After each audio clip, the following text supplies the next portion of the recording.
My name is Claude Locke. I'm the Managing Director of MyBassCoach.com, and today I'd like to introduce you to a very special friend of mine. His name is Clay Dyer.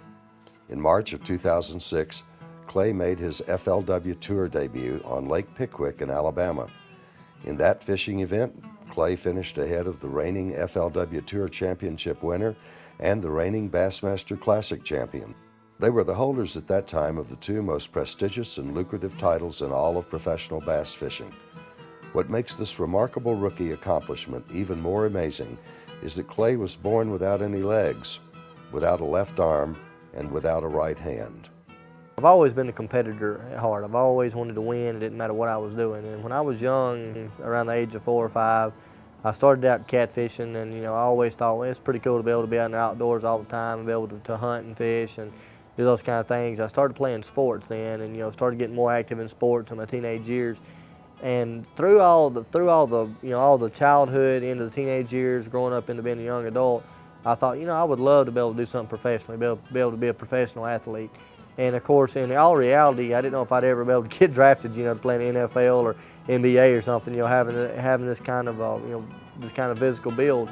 But I really felt like that, that maybe fishing was something that I could take to a national level and be able to be a professional angler. And after watching a lot of these guys on television and watching how they did it, I thought, I can do that. I can take it to that level. I knew I had everything it took to get me there. I knew I had a heart, a mind, and a soul, and those were the three, in my opinion, the three most important qualities in order to help me to achieve my goals and achieve my dreams. So I started out fishing at a local level, on fishing a lot of local team trails and tournaments and everything, and then actually started progressing up, through the state and regional ranks. And as I was in my teenage years, and then after I graduated high school in 1996, actually while I was in college, I started trying to pursue professional angling as a career, and went in head first and haven't looked back yet. Of all the things I do in fishing, probably one of the hardest things is actually tying on the lures. And to figure out how to do it, I actually used to take them and bounce them on my hand and try to run the line through the hook eyes, or I'd lay them on the floor and try to run the line through the hook eyes. And I realized real quick like I was getting nowhere in a hurry because it was taking forever to do it.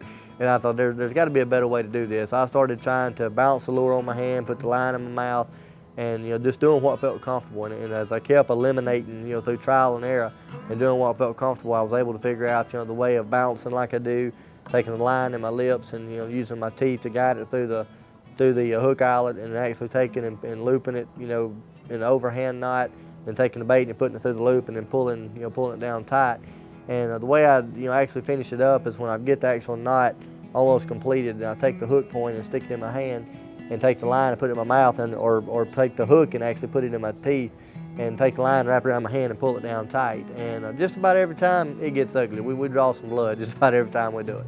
Well, when I was looking at trying to become a professional angler, and I realized what the other guys had that maybe I might have been missing, it was nothing more than the hands and the fingers. I knew I had everything else, and I knew I could figure out a way to be able to overcome the obstacle to get there. And I knew basically that I could use my mind to be able to focus on the resources I had versus resources that I didn't have.